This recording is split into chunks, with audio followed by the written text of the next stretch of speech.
Y'all know what it is. Jay Williams, Let's Live Life, and we're back. Part 2. So you think you're going to owe and not pay? Oh, you're going to pay. Let's relive it. So I gave y'all part 1 yesterday, and after doing the video, I got to think about it. I'm like, man, I've seen this shit so many times. So much of this happened that it's not enough. I need to give them more. So that's what we're doing today.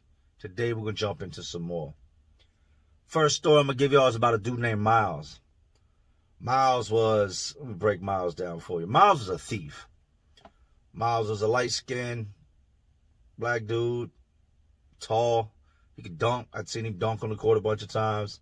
Probably good 6'2", 6'3". But Miles had no hands. I'd seen Miles call a dude out over the poker table one time, and Miles loved to play poker. He called dude out, accused dude of cheating, and that's something you don't do. You don't call a man out his name in prison. You don't call a man a liar. You don't call a man a thief. You don't call a man a boy. There's a lot of things you don't say. We'll get into that video one day. But he accused this dude of cheating at the poker table, right? This dude is, I would say, 2/3 of the size of Miles. Miles is running his mouth, blah, blah, blah, blah, blah. Beat your ass. We're going to sell pussy, blah, blah, blah, blah, blah. Dude ain't doing a whole lot of talking. Dude is just kind of listening to what Miles is saying. Already got his shoes on. Miles goes over to his cell, straps up, puts his boots on. That's what we call it, strapping up. Puts his boots on, makes his way down towards the younger dude's cell. And the younger dude's cell, he's like, nah, y'all ain't going in there and fighting. Y'all ain't going to break my TV, mess my shit up. Like in Virginia, we can have these 13-inch flat screens you can order. When I first came in, it was a 5-inch black and white, but then they went to the 13-inch, right? So the dude makes his way down to Miles' cell. Dish rags Miles. Beats the hell out of Miles. And the way dude's cell is set up is positioned to the poker tables and where we're all at. So you ain't really got to be looking over there or go out your way to go see the fight. They're fighting with the door open. And we're all, just glimpsing over, trying not to draw the attentions of the guard to the fight going on in the cell. This dude, 2/3 of Miles' size, beats the shit out of Miles, right? So now Miles his respect has gone down because everybody expected him to go in there and just smash dude. I mean, he's a big dude. He's tall. His talk game, his bark was real loud. Everybody's thinking, man, he's gonna hurt this dude in that cell, right? Dude smashes him. Takes a couple days. Miles is walking around with his tail tucked between his legs, and it took a loss in front of everybody. I still respect it. You went in there and fought. You got my respect.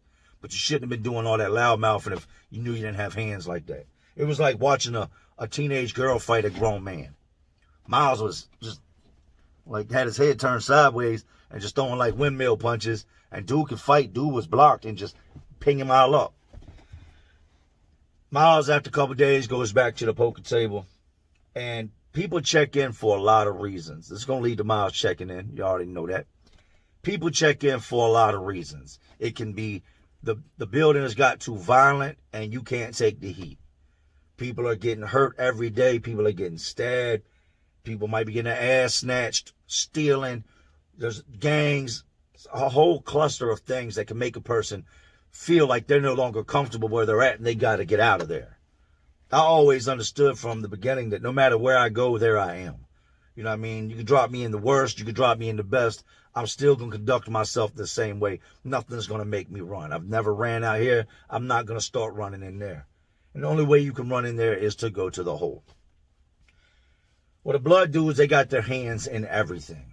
They got their hands in the drugs. They got their hands in the tobacco. They got their hands in store boxing. I've seen them extort tattoo guys. I've seen it all. But at this particular moment, they started running the poker table.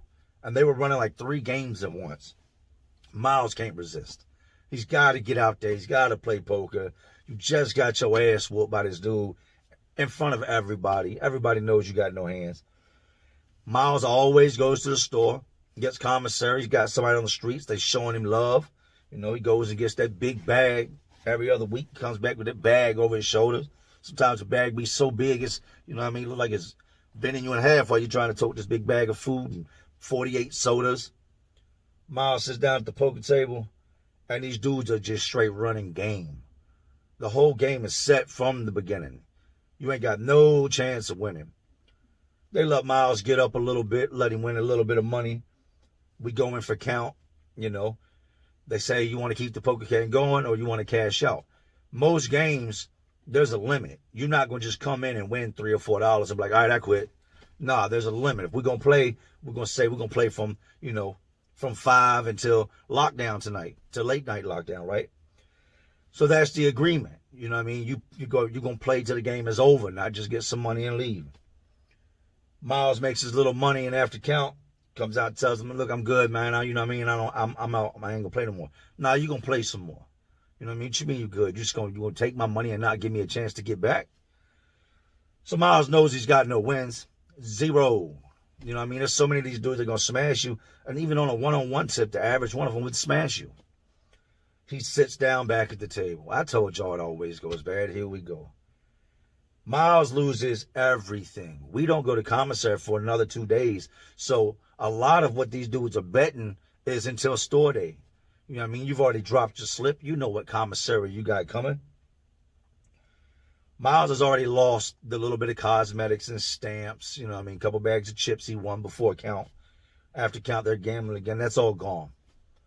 By the time that night comes around, Miles has now ran up a debt to the point that he owes these boys like $175 in commissary, which is everything he's got coming on store day, on commissary day. And like another $100-some additional that his people on the outside are going to have to send in to this other inmate. You can see it in his face. How these dudes didn't see it, I don't know. I peeped it from the gate. That dude's checking in. At this point in time, we had guys checking in every single week. Every store day, 2-3 guys were going to the offices. I want to go to the hole. I fear for my life. They're going to stab me. Whatever the case may be. I saw it in Miles. I knew it. Somehow, I guess they figured we'd rather take a chance and get our money than pursue something and scare him and he run off. Miles tells his cellie. Now this is going to get crazy. Miles tells his cellie his plan. And why you would ever tell somebody that you plan on bucking on all these people and pulling the bitch card and going to the hole, like, I'll never understand. I don't respect no check-ins. If you've ever done any check-ins, like, I'm going to tell you now, I don't respect it. I don't respect anybody that can't man up and take what's coming their way. Miles Celly goes to the blood dudes and tells them he's checking in. He's going to the hole. Like the day that we go to commissary, he's going to go get his commissary, and he's going to come back. He's going to go up the staircase. At the time, we were in 300 pod. So you got 1 and 2 on the bottom. Then you go up a set of stairs, and it's a whole different part of the building, 300 and 400. Well, to get up to your pod, you have to go through this staircase where there's no cameras, there's no guards. It's just a staircase that goes up. Dudes, his cellmate tells the blood dudes. I mean, guess trying to get in their good graces. You know, maybe he just didn't like Miles for whatever reason. He goes and tells them, Miles is checking in on store day, man. Yeah, he said he's going to get his bag and he's going to carry his ass right in the sergeant's office, sit down, tell him to go pack his stuff up. He's ran up debts. He don't want to get stabbed. He's scared for his life. Take him to the hole. By now, a couple different one of them at the time, my cellmate was blood. And my cellmate tells me, he's like, yo, we're going to smash Miles out and rob him in the staircase when he comes back with his bag before he can get to the sergeant's office. I'm like, what you mean we? Like, I ain't blood. What you mean we? He's like, me and my people, man. We're gonna get him in the staircase. We're going to rob him. And we're going to smash Miles out, right? I said, oh, man. Well, y'all try to, like, you know what I mean? Don't kill him, man. Like, we just came off lock, man. We stayed on lock. Every time somebody got stabbed, we're going lock for 2 weeks. They come in, shake down, search for weapons.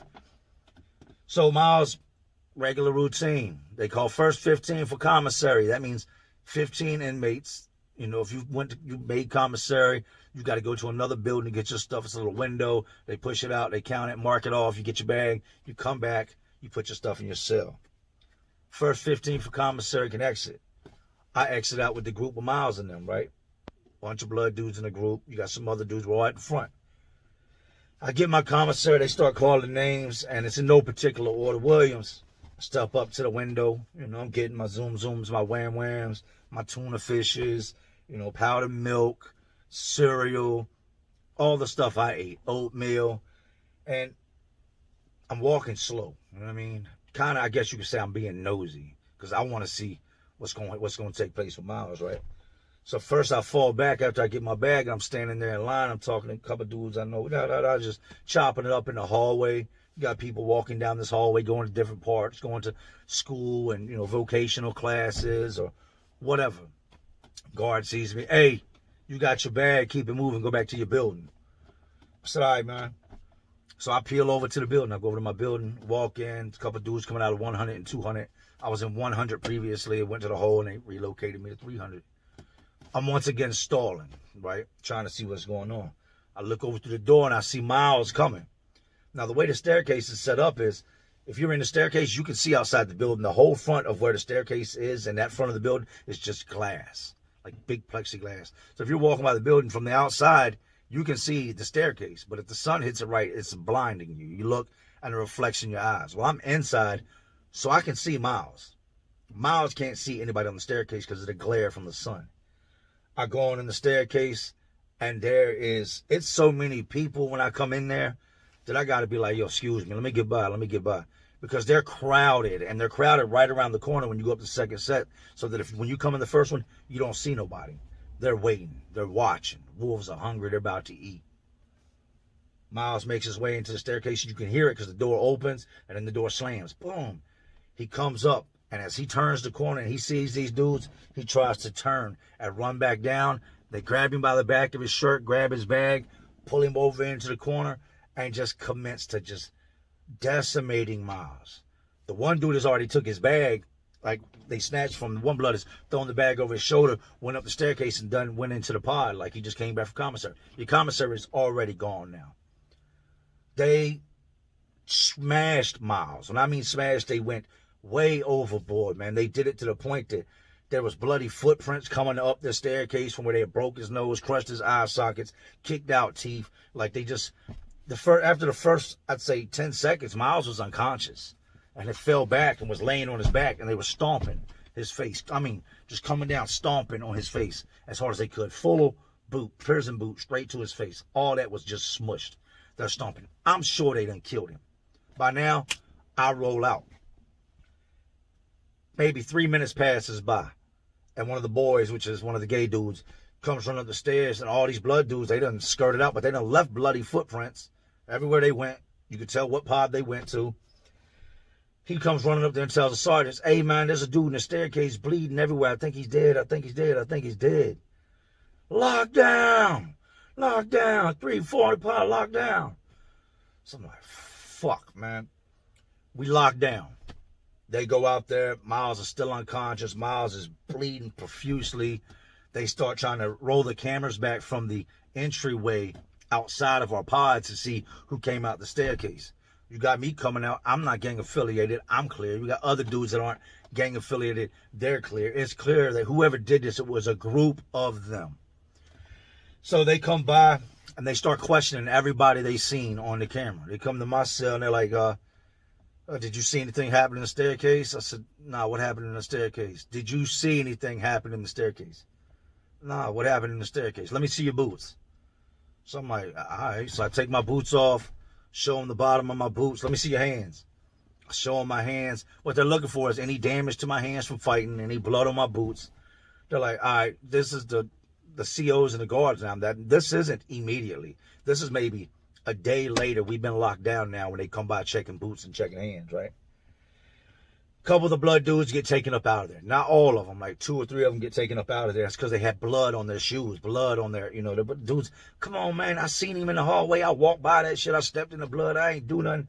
A couple of dudes got marks on their hands. It'd have been a bad time. They've gotten fight with somebody else and get your hands checked because you're going to jail for what happened to Miles, right? What do you think happened next? Miles wakes up in the infirmary. Miles is going now to get reconstructive surgery. They have crushed his face to the point that I'm pretty sure he's still disfigured to this day, that he looks like Elephant Man. Miles pressed charges on every single last one of those dudes and several dudes that weren't even involved. You had a couple blood dudes that stood there just in case, You know, I don't know why, just I watched to oversee to make sure it got done right. That got charges. Every last one of those boys went back to court for malicious wounding on account of Miles trying to check in. I'm going to give y'all one more. I'm going to try to make it brief. I'm trying to do my videos a little longer, man, because I got a lot I need to get out of my head. A lot I want to share with y'all. And I don't think I'm doing it in the time that I've been doing it. So the next one is about this dude named Lop, right? I knew Lop from the streets. I met Lop when I was like 13. And he had just come out of prison. L-O-P, Lop. I thought at meeting Lop at 13 and him just coming out of prison, Lop is a gangster. You know what I mean? Here I am 13. This dude just got out of the Bing. Let me explain something to you. Going to prison don't make you gangster. Just because you went to prison doesn't mean you was rocking out. Doesn't mean you was banging out. Doesn't mean you was fighting. Doesn't mean you was holding it down. I've seen some of the softest dudes you could ever imagine go to prison. You could be a nerd, commit a crime, and you're going to prison. Now, you make it out. That don't mean you a killer. Don't mean you a gangster. You probably didn't have a very good time. But Lop always came off as a dude that was gangster. You know what I mean? Tattoos all over him. Good sized dude. I'm 13. I'm thinking, damn. You know, dude's an OG. Wouldn't be long, he'd get locked back up. I meet him. I'm probably, when I run into him again as an adult, I'm probably 26, 27. And he comes in the pod, and it's been so long now. This is like his 4th prison trip. I didn't even recognize him. Didn't know who he was. He recognized me, and I don't know how you recognize somebody that's now 26 from when they were 13, but I guess he had one of those memories where he just couldn't forget a face, right? So I'm on the bench one day chopping up with my homeboy, laughing and talking about something. I think ESPN was on the TV out in the pod. And my cell was right in front of the pod TV, and these like benches almost, like bleachers. But if you chop them down and put them in single rows like church pews, there was 2 of them. Painted blue. We're sitting there laughing. And dude comes up and he's like, Jay? And I look up and I'm laughing at my homeboy, and I look up and I'm like, yeah, what's up, man? He was like, you Jay, right? And I was like, yeah. He was like, Lop. I said, oh. All right, what's up, Lop? He was like, Lop, man, you don't remember me? And I was like, Lop. He's like, man, you used to be around my way when you was a youngin', when you was like 13. I said, oh, Lop, yes, yeah, you the dude with the big-ass rose tattoo and all the thorns and shit. He was like, yeah, that's me. What you been up to? I said, this is it. That's what I've been up to. How long you been locked up? A couple years now. How much longer you got? You know, a couple years now. Don't really get much into information, you know what I mean? I hear from another one of my homeboys. He's like, you know, he sees us talking and shit, and he's like, yo, stay away from dude, man. I said, well, what's up with him? He's like, he's a check-in artist. I said, he's a check-in artist? He was like, yeah, I was on the other side of the compound with him, and he ran up a big-ass debt over there and took off. Checked in. Like, the boys over there want to get at him. I said, word, you seen it? He was like, yeah, I seen it. I was in the pod with him. I said, okay. So it's a little bit, it's crazy because I remember this shit. I had a homeboy named Snake. Snake used to always run his mouth. You know what I mean? I could take you in a fight. I could take you in a fight. And I knew Snake couldn't take me because I had already beat a dude that Snake lost to. But Snake was still my homeboy, man. So me and Snake, and this is the same night. This is how I can remember it. That night, Snake is like, yo, talking that shit, man, just bullshit. And I said, well, what's up with the friendly fade then? A friendly fade is when you just go in the cell and y'all just fight. Just to, I know this sounds crazy, sounds barbaric, just to see where each other is at. Just to see, can you beat me? Can I beat you? Let's go ahead and put this to rest. We're going to rumble, you know what I mean? If you drop, I'll let you get up. I ain't going to kick you or knee or nothing like that. You know what I mean? Some dudes agree to just doing bodies. It's like slap boxing, but using your fist. Now, I do slap box just to see where your hands is at. When we friendly fade, we shoot the fist. So that night, man, me and Snake, we sitting up there talking. I'm like, what's up, man? You can get the fade, bro. We can go in the cell and see what it is, and we'll come back out here and laugh afterward. So Snake is like, fuck it. I mean, come on, let's do it. I said, all right, so we go in the cell. Me and Snake line it up. Boom, boom, boom, boom, boom. We go to wrecking. You know what I mean? I got Snake, and I push him. When I do it, he clips the back of his legs, falls over the toilet, and I grab his shirt because I don't want him to smash his head on the floor. Like, I'm not trying to kill you. We was just putting hands on each other to see where you at. About that time, my door opens, and the dude Lop runs up and tries to kick my homeboy Snake that's on the ground, right? So I let Snake go running, shove Lop the fuck back. What the fuck is you doing? He's like, I thought you in here wrecking, man. That's my homeboy. That's my homeboy. So I helped Snake up. Snake's trying to get Lop to come in the cell now. Lop won't come. He's like, bro, we was shooting a friendly fade, man. We was just fucking around. He's like, oh, I ain't know. That's my homeboy. I said, yo, you're not my homeboy, man. Don't ever get involved in what I got going on. Don't come back to my fucking cell. My homeboy's gonna beat your ass because you tried to kick him in his face, you know what I mean? Once he fell, like, I don't fuck with you, man. I done heard you checked in across, the fucking other side of the compound. Stay away from me, man. But I know you since I don't care what you knew about me, man. This is a different world that don't matter. You're not gonna fight for yourself, man. You just come over here and try to attempt to bank this dude. We don't do that over here. We're not banking nobody. All right, I can tell he's butthurt. He walks off, right? He is going to all different types of dudes in the pod and he's borrowing stuff. He's another one that likes to gamble. Why these dudes can't get it through their head after years of incarceration that gambling is not a good look, I don't know. Come store day, and at this point now, I'm back downstairs and I'm in 100 pod.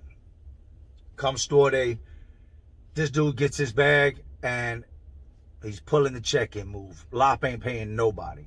Dudes that done come to me prior to this and be like, yo, dude, all right, man, he's trying to borrow some stuff. He said you his homeboy. And I would tell them, no. If I co-sign for him and I tell them, dude, yeah, he's all right, man, he's a good dude, give it to him. Then if something happens and he don't pay, I'll become liable for it because I signed for it. It's like you co-signing a car for somebody. If they don't make the payments, they gonna come after your ass for the money. You co-sign a house for somebody. Co-sign somebody's bond. Once you stamp your name on it, your word is your bond. If that person's not solid, they're coming to you. No. My homeboy said he checked in on the other side of the yard. You know what I mean? I don't rock with him. Not my people. No. Don't give him nothing on the strength of me. That's not my dude. I had to tell a lot of different dudes this. But dudes don't listen. You know what I mean? They're still going to make their own judgment, do what they want. Well, maybe it was something different. That's why he went to the hole. I don't know. I ain't see it. I ain't want to judge him. Come store day, we all go out. He's in line. 7, 8 people behind me. We're getting our commissary. I get mine. I make my way back to the building. I put my stuff up. Walking out in the pod, collecting stuff people owe me. Dudes owe me for tattoos. Like, I'll give you a little bit to bring it to me, but a lot of times I'll just go to your cell and be like, hey, you got that? If I know you've already been to commissary, I'm going to come get that if you ain't came to see me yet. So I'm walking around gathering stuff, and they call the next 15 for commissary. And Lop ain't came back yet. You didn't just disappear. You already got your bag. Where you at? Why you ain't come back in, right?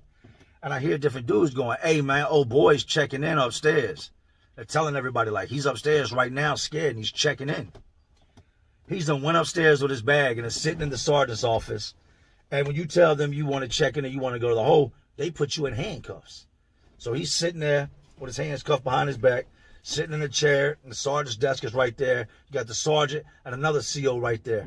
All these dudes from my pod, when they call 15 for commissary, they want to see if this is really him checking in upstairs. Some of these dudes don't care about busting your ass in front of a guard. If they know the only chance they're ever going to get at you again is right then and right there, then they'll do it. Some of these dudes don't have a lot. So that $5 or $6 you might owe them is a lot to them. A bunch of these dudes go upstairs, man. It's like 4 of these dudes that go up there, and they're standing outside the sergeant's office, and he's sitting there in the chair in this plexiglass room, and he's looking at them, they're telling him, you a pussy, man, you a pussy. You know what I mean? How you gonna borrow our shit and then check in? That's some bitch shit. And he's sitting there, fuck you, talking shit through the glass, right? Like, run his mouth, egging these dudes on. This is when you know some of these guards are just idiots. You're never safe. You never know what's going to happen next.